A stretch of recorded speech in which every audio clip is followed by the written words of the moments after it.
Good afternoon, everybody, and welcome to Will on Safety. Today, I thought we'd discuss safe driving.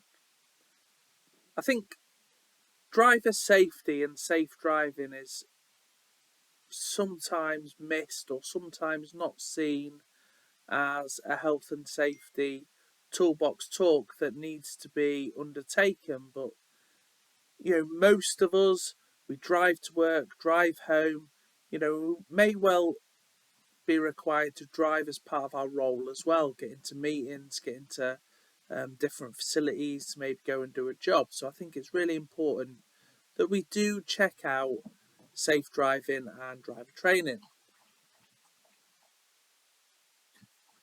So, did you know that both yourselves and your employer have a shared responsibility to ensure you're safe while driving? So you need to make sure the vehicle you're driving is safe, you're fit to drive, and also that your driving is safe. Our shared duty of care is not only a legal obligation, it's a moral responsibility too. So what do we mean by safe driving then? What is it? Making sure the vehicle you intend to drive is in a safe and roadworthy condition. Okay, we need to make sure that us ourselves are fit to drive. We need to adopt a safe driving behaviour. We should learn and understand safe driving techniques and fulfil our duty of care under the law and highway code. So, why do we have a problem with driving safely? Drivers spend a great deal of time in preparation for their exams. However, once we pass our tests, few of us ever further advance our training. I know I certainly haven't, and I think that's the majority of road users on the road. We learn to pass the test, and then once we pass the test, we sort of get into our comfortable ways of driving.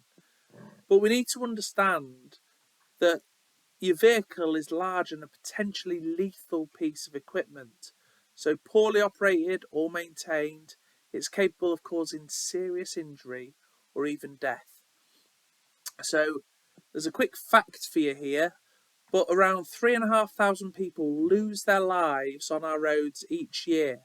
That's 10 people killed every single day in the UK. Until people learn to modify their behaviour, the carnage will just continue year on year.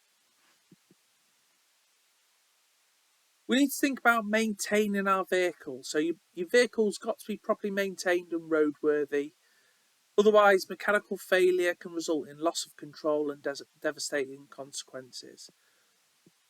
A lot of drivers, especially drivers that aren't driving for work, but just your day-to-day drivers, they assume that having an annual MOT certificate is a guarantee that your vehicle's safe to be on the road. That is a common and very, very dangerous misconception. The test is there to maintain a national standard of roadworthiness, but that test is only good for the day it's undertaken.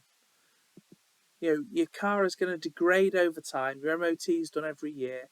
Your car's going to degrade, and potentially, it could become unroadworthy and dangerous. So never ever think of your MOT as a 12-month safety certificate for your vehicle, because that's just not the case. So what do we need to do to make sure our vehicle's safe then? You need to ensure your vehicle is regularly serviced by a qualified technician. Okay, so making sure it's in date for its MOTs, we get any sort of little issues sorted out by a technician straight away.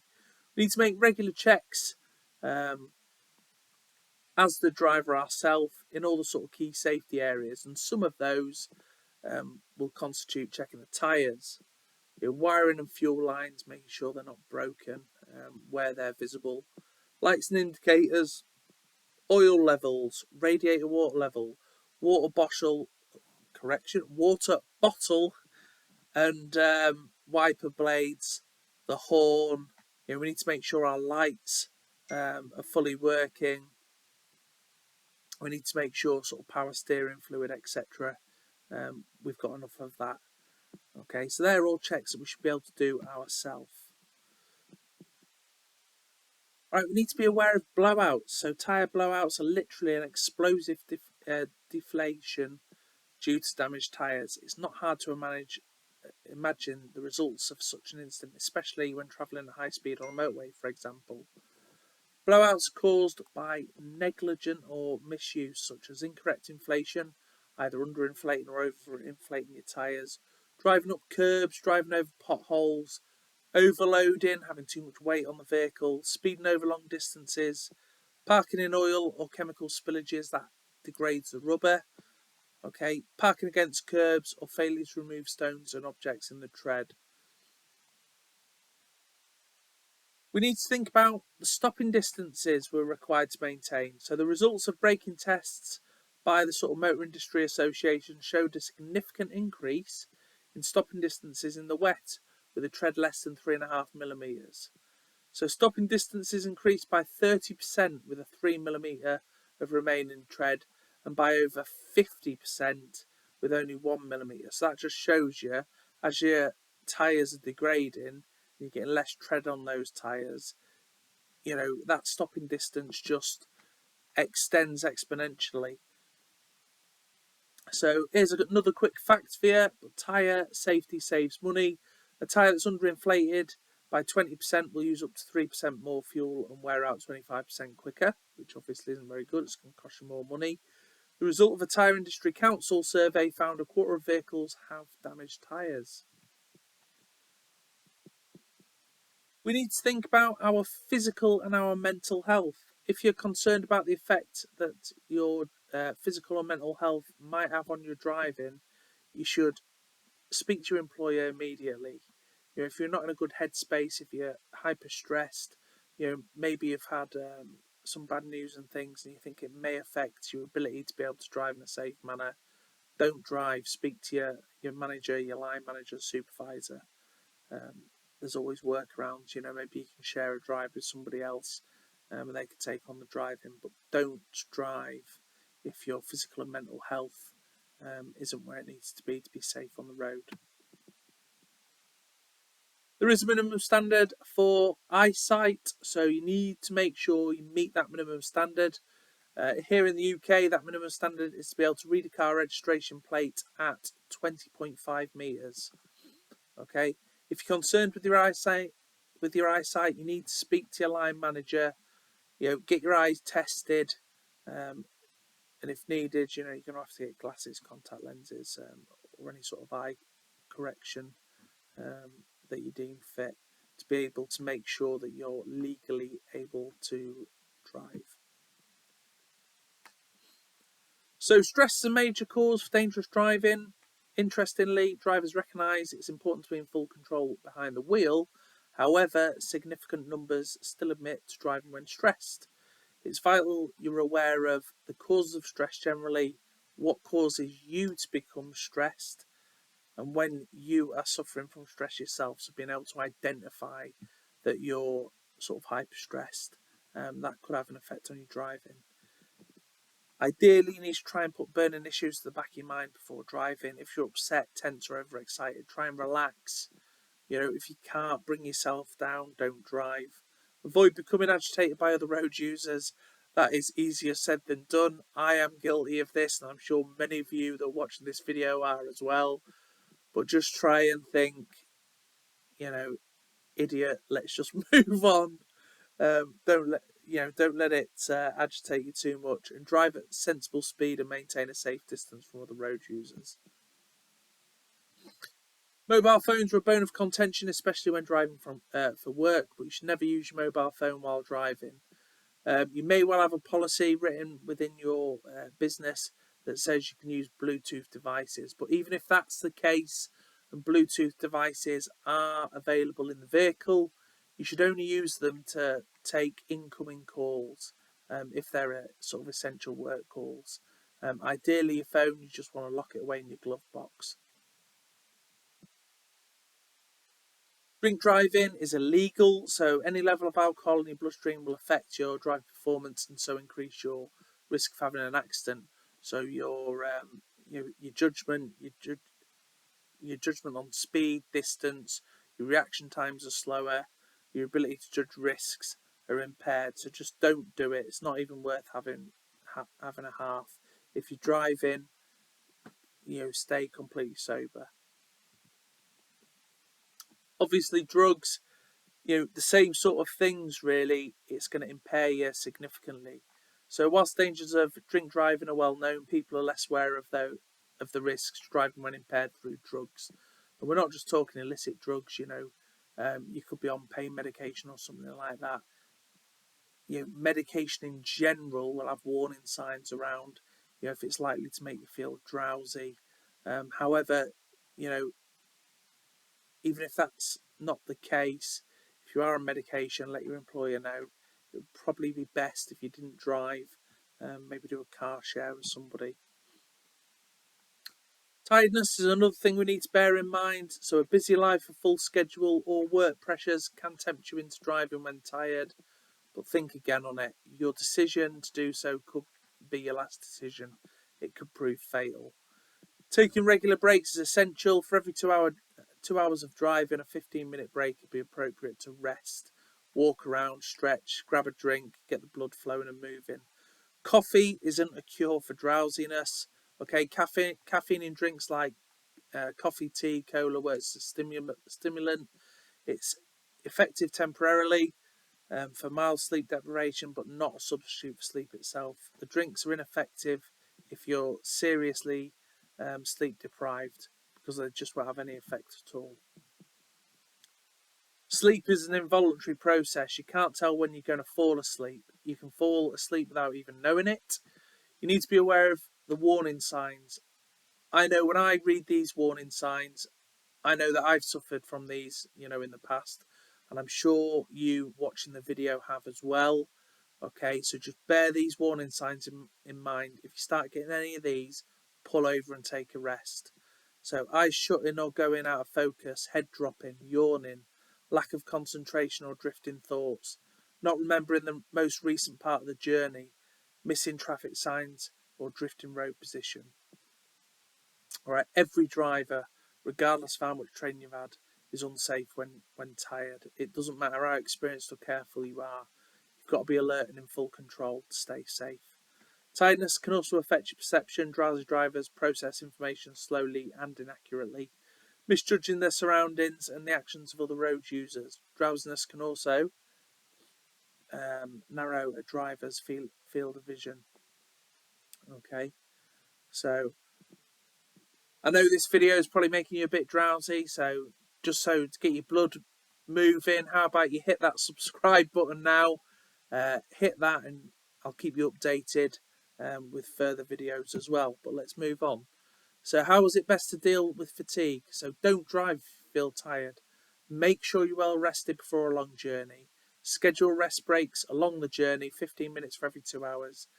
Make sure you get out of the car, have a stretch, a short nap, whatever you need to do.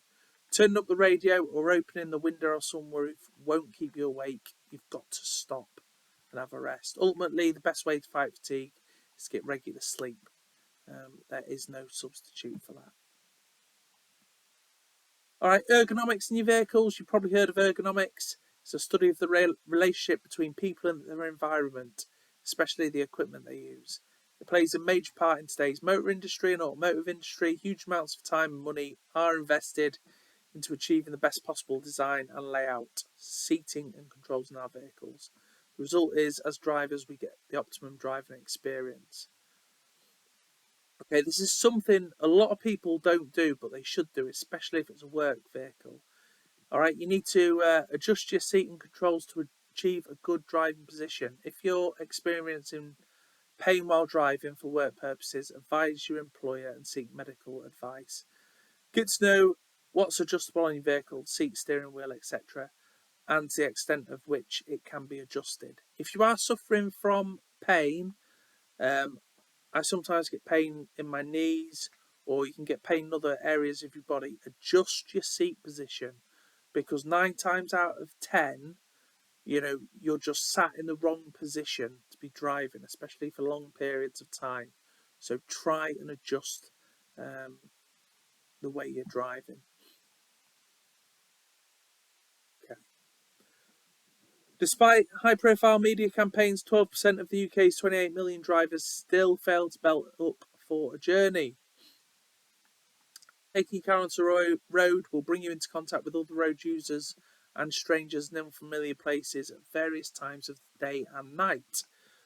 Belting up for car drivers, front seat passengers became law in 1983. Further regs have since been introduced to ensure rear seats are also fitted with seatbelts. Most drivers say they belt up in the front and make sure children are restrained. However, fewer drivers in the back do put a seatbelt on. But research does show, those rear passengers could kill the person in front of them as well as themselves in a crash. Excuse me. Personal security then. Speeding is when you're driving too fast for the conditions or exceeding the speed limit. All right, it's a speed limit, not speed target. Either way, it's bad driving, the biggest cause of crashes in the UK. In 2003, speeding was a major contributing factor in 1,200 fatalities and 20,000 injuries on the UK's roads. Remember the laws of physics, and they dictate the following. A small change in driving speed equals a large change in stopping distance. Okay, excuse me. Motorways and dual carriageways. They're wide, straight roads with several lanes, and few junctions seem to encourage speeding. We see it day in, day out, people speeding along the motorway. Stay within the speed limit and keep to the speed you feel safe to drive at. Don't be pressurised into speeding by others, people getting up your backside, flashing, and all that type of business. You just stay driving at a safe speed. They'll find a way to get around you. You just do what you're doing in a safe manner. Okay, you should keep a distance of 2 seconds from the vehicle in front of you. This is the brake-in space should you need it. It's easy to become accustomed to travelling at speed, and therefore after a short while, 70 mile an hour can feel very slow. Feels like you're you're on a rural road. Keep checking your speedometer. Just keep an eye on it and don't exceed the speed limits. Well, I hope you found that video interesting. I hope you found it useful. Driver safety and safety in driving is a massive underutilized toolbox talk.